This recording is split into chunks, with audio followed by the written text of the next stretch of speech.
Hello, everyone. Welcome back to Behind the Page. Today, I'm joined by an extremely special guest. We're going to be talking about some of her current books at Marvel, like Laura Kinney Wolverine and Daredevil Unleash Hell.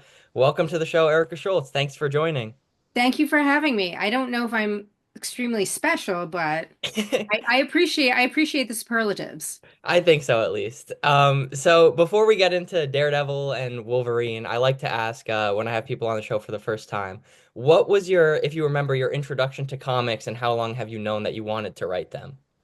In terms of wanting to know that I wanted to write them, I didn't really understand that comics were an actual career for a very long time. I actually didn't start writing comics until I was 31. Um, and I've been doing it now going over 16 years. So I didn't know that it was a career path. I always thought that I wanted to do something creative, whether it was writing in general, or if it was, drawing. I used to do storyboards at an ad agency before I got into comics and such. So I always wanted to tell stories just in general. But in terms of writing comics, it wasn't until like 2008 that I said, this is something that I could actually try and pivot into a career move. In terms of when I started reading comics, my older brother used to always bring home, he was reading mostly X-Men and like Uncanny, Claremont Hmm. X-Men in the 80s and 90s. And he was reading Batman and usually Spider-Man. So, you're talking about like Todd McFarlane starting on Spider-Man and such. And whatever he brought home, I would just sort of, when he was done reading it, I would just grab it because I love the idea of telling stories, and I love the idea of, and comics were always easier to read for me because I got diagnosed very, very late with dyslexia, but comics were always so much easier for me to read. And it was a lot more fun to read the stories than, sitting with a giant block of text and like a ruler going line by line you know but yeah, I mean, I've always, I think it's a very unique medium, and for the people that think it's literally just a storyboard, it's not. Have a little more respect for the medium. So yeah. I love that answer. That's great. So then to transition to what you're working on now, so we could start with Daredevil. I have here, I should have got it ready, but I love Elektra Daredevil as a character so much. It's one of the two Marvel Legends figures that I actually have.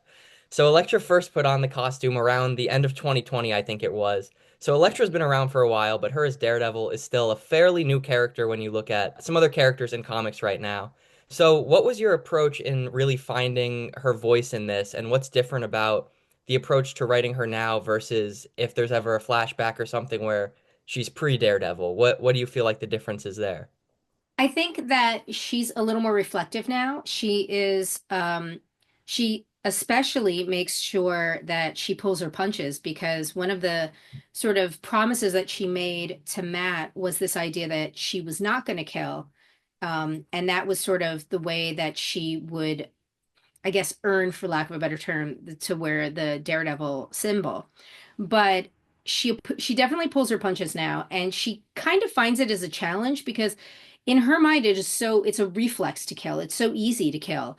So to have to sort of challenge yourself to break somebody's arm and not, break their arm and then stab them with a compound fracture in Mhm. their, jugular.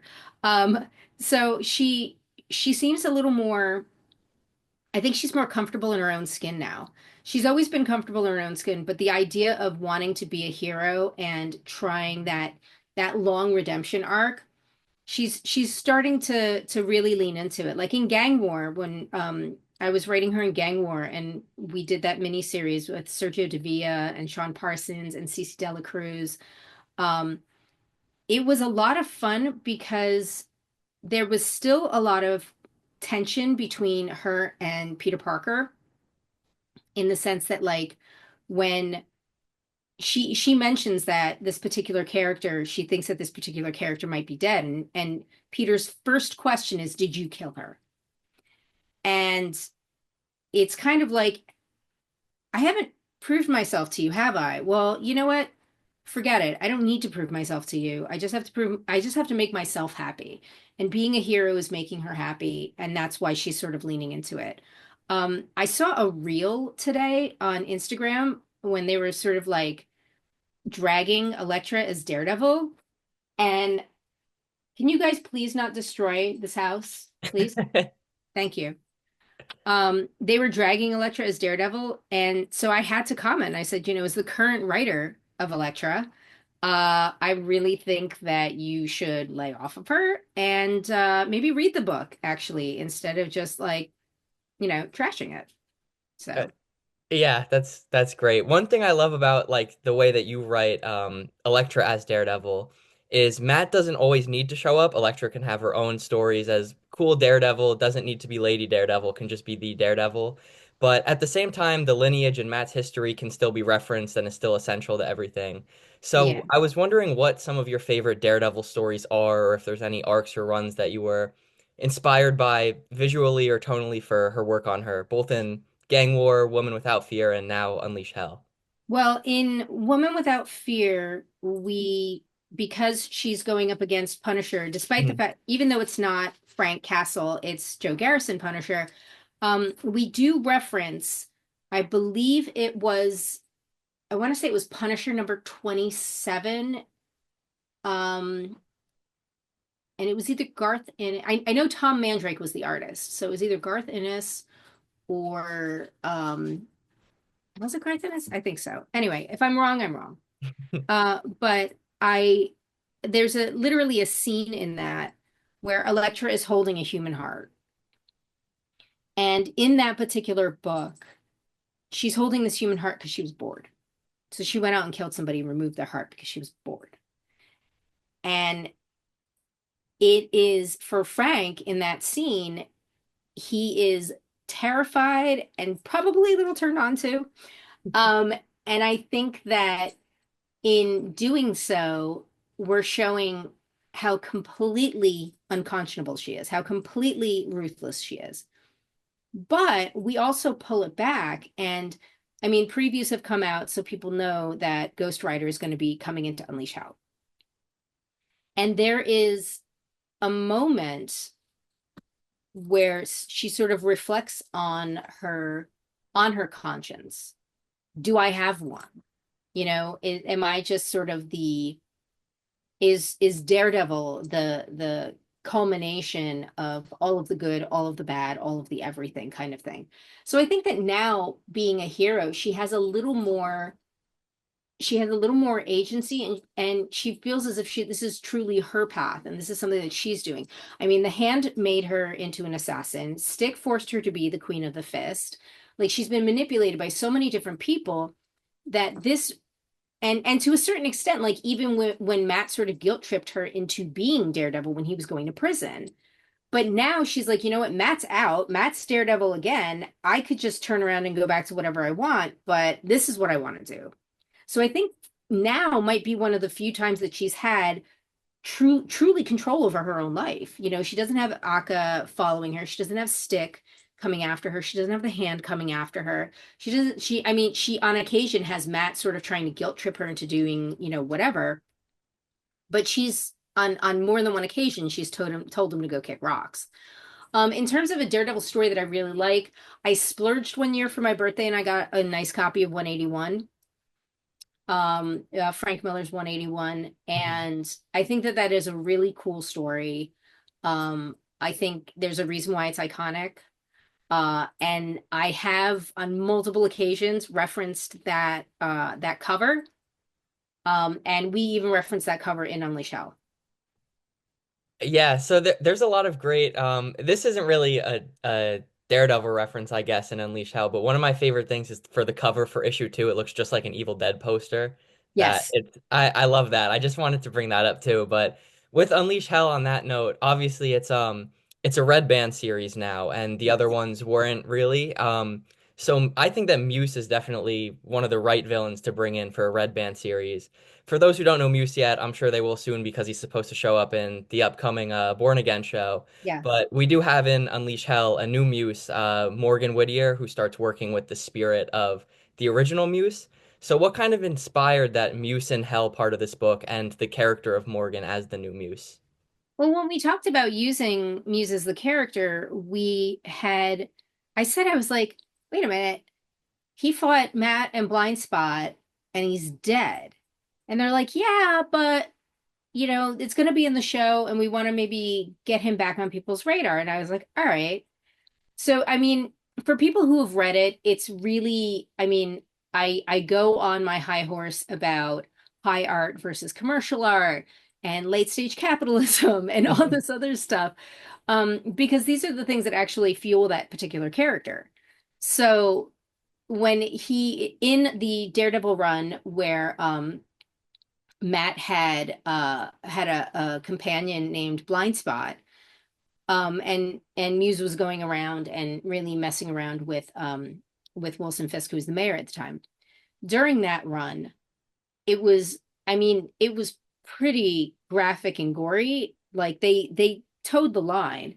Um, but in terms of this particular version, we have the red band, which means that we can go even harder. Um, and we do go pretty great. I mean, I think it's pretty great, but some people might think it's too gross, but you don't have to pick it up if you do.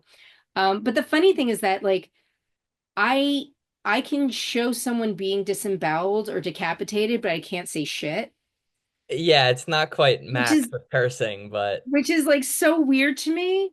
So I'm just like, fine, whatever. yeah, I mean, you guys are still able to like in even just the covers. Like I mentioned the cover for issue 2, but issue 3, the one of Muse like having the advantage over Daredevil is just terrifying Yeah. also that I can't wait There's to a see couple like that. it. There's the one where the Morgan version of Muse is holding Daredevil by the scarf and Yeah. is a heart in her chest. Yeah.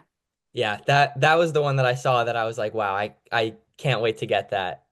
Um, so to transition a little bit to your work with Laura Kinney in issue 2 and beyond, we do see Daredevil show up there. Do you have a different approach to writing her when she's not the protagonist of the series and the lead versus Um, I do have a different way of writing her. So that I had explained it once to someone that Elektra and Laura are like if my 48-year-old self now was having a conversation with my 22-year-old self. Um, I would be just as stubborn.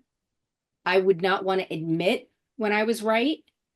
And at the same time, I would kind of sometimes talk down to my younger self. And I think that's what they show. And it's something that we sort of lean into is this idea of Laura is a Wolverine and Wolverines are stubborn as hell and Wolverines are not going to be deterred. And if they get something stuck in their craw, they are going to go after it no matter what. And I think what Elektra is trying to do is show Laura that there's more than one way to do something.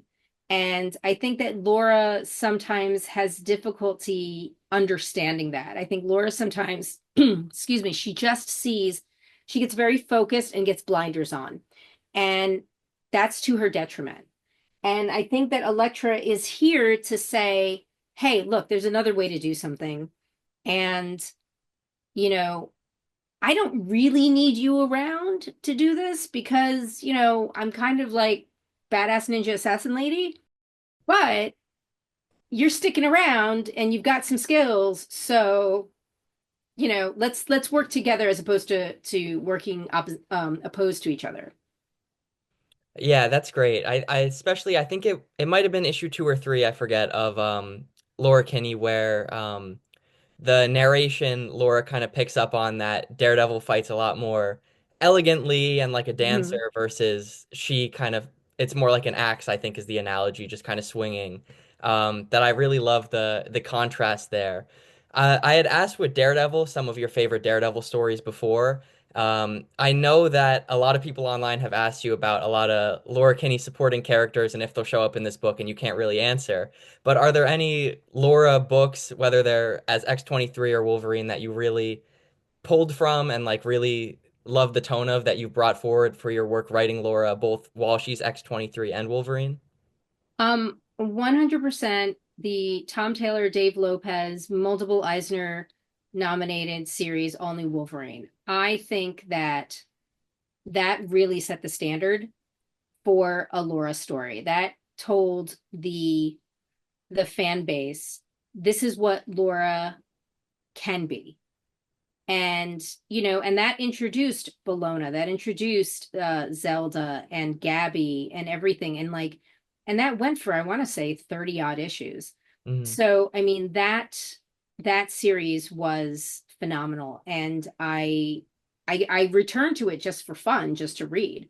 But I also returned to it because there's a voice um, that Tom wrote, and there's a style that Debbie drew that really helps inform who Laura is. And when I was writing X-23 Deadly Regenesis, and I was working with Edgar Salazar on that book, he and I also worked together on Moon Knight.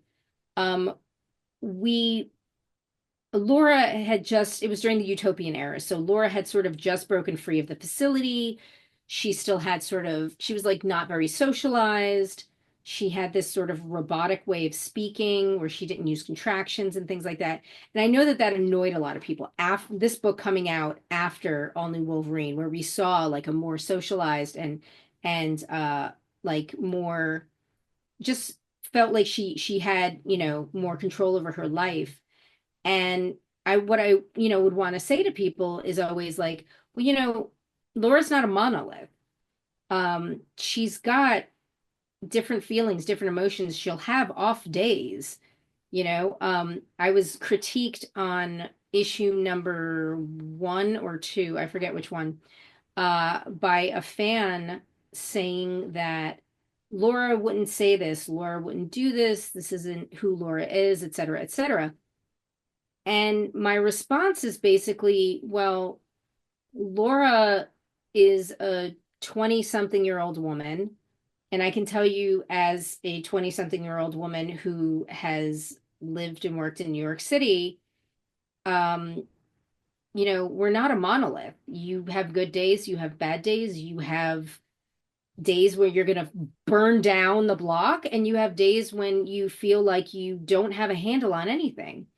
And I think that the criticism that they had lodged at me was this idea of, Laura can handle anything and blah blah blah blah. It's like, yeah, but some days you don't feel like you can handle anything, Yeah, and if you can, more power to you.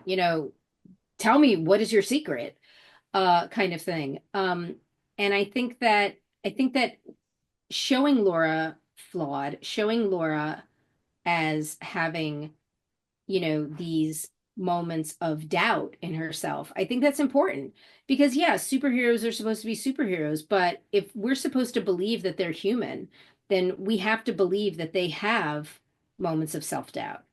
And Elektra very rarely does, but when she does, it sort of hits her core. She'll never say it and admit it. It's always, going to be in inner monologue, but it will happen. And she, especially Woman Without Fear, when she was worried as hell about Alice. I mean, like, old Elektra would not care about a 16-year-old runaway. She would just think, all right, whatever, that kid's gonna, I trained her as well as I could, and she's gonna, do whatever she wants. But this Elektra is a hero now, and she really does care. And I think that that's important. So yeah, I think Elektra's there to show Laura that there's different ways to do things. And also, she's not the only hero in New York. You throw a stone, you'll hit 5 heroes in New York. So learn to work together versus working against each other. 100%. Yeah, I love what you said about kind of wanting to look at these heroes from like a relatability aspect. Yeah. The whole Marvel universe was built on the world outside your window principle. That I Yeah. completely agree with that. Um, One of so the, sorry, if I could just say real quick, one of the most important characters in Daredevil lore, just in general, not Daredevil Elektra, but just Daredevil in general, is Ben.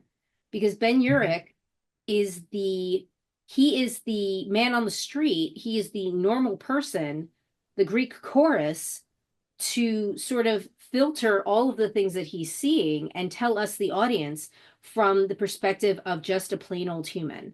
And I think that Ben Urich is probably one of the most underrated characters in the Marvel Universe in general. I definitely agree with that. I really do.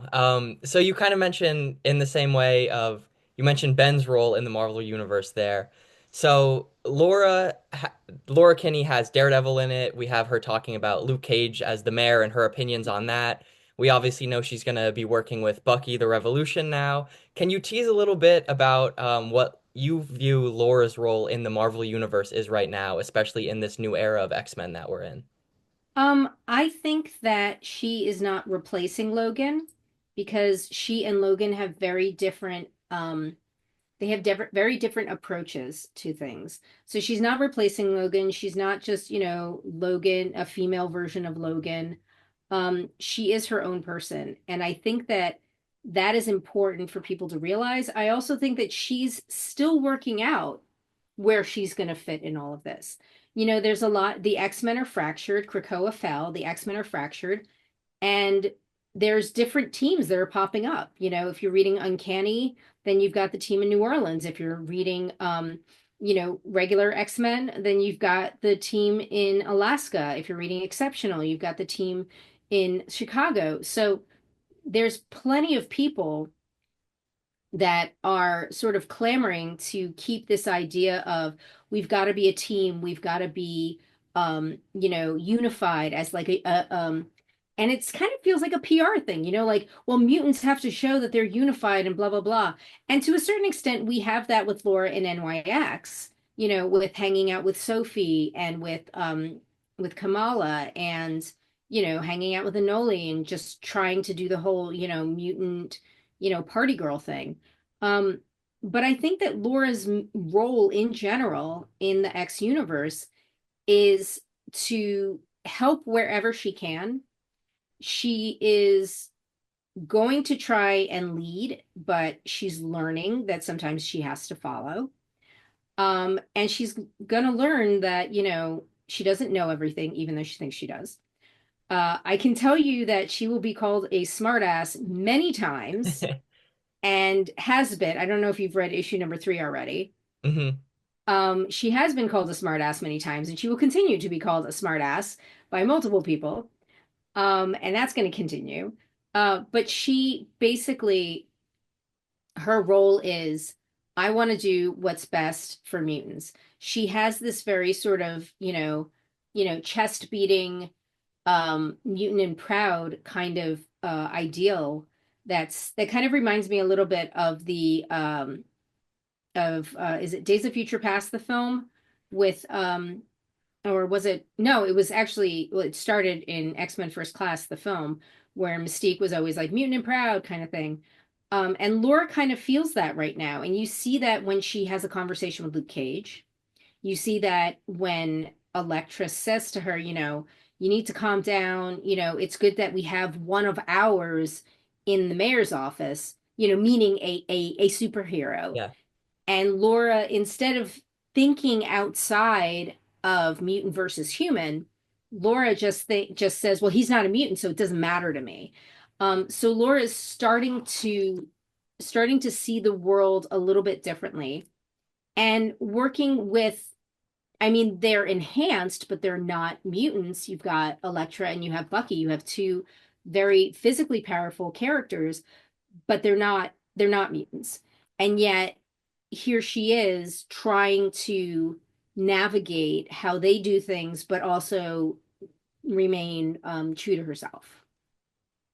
Yeah, definitely. As like a kind of final question then about Laura Kinney. So you had mentioned like her role on NYX in there. So obviously this book stands amazing on its own, but it does still exist within the continuity of the Marvel universe and there's the Wolverine and NYX books going on. What's your process like working with those creative teams to make sure that these books can coexist with one each other without anything contradicting?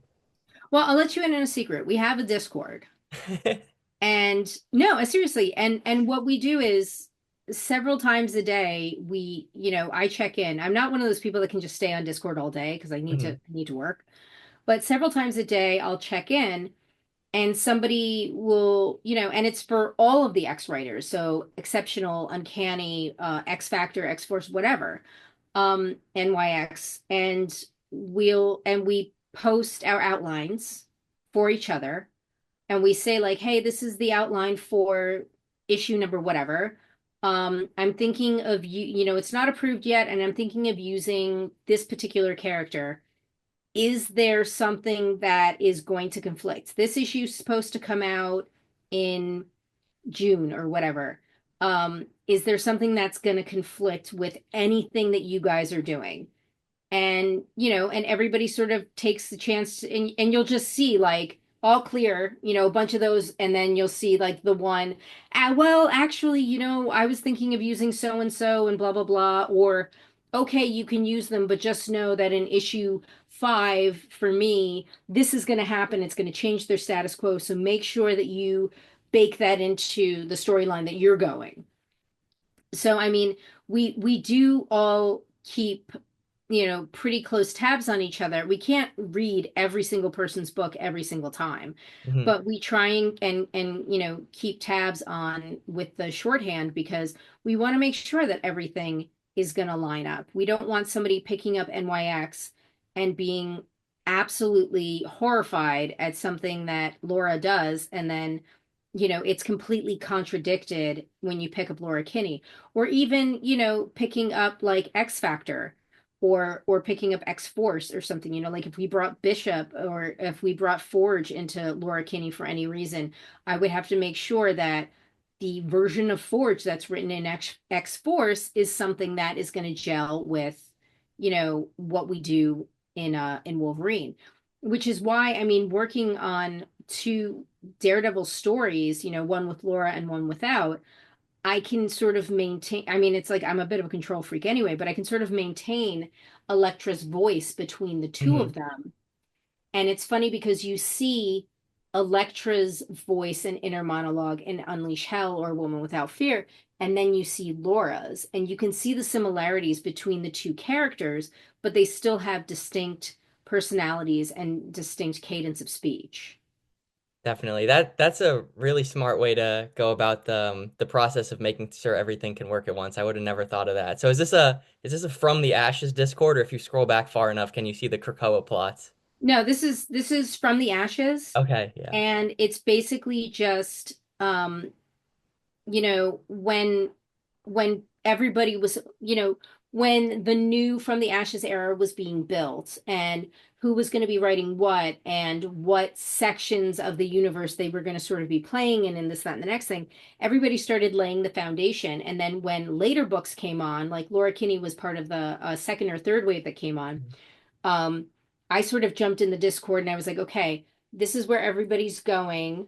Um, all right, how can I weave Laura while maintaining all the stuff that they've done, but how do I take Laura and sort of bring her in and out, um, and not screw up anybody's thing? I mean, my whole thing is, especially when I'm working on crossovers, I'm like, I just have like a Hippocratic oath. I don't want to do any harm to anybody else's books. I just want to tell a story and then like not worry about messing over somebody else's, story arc or character or whatever.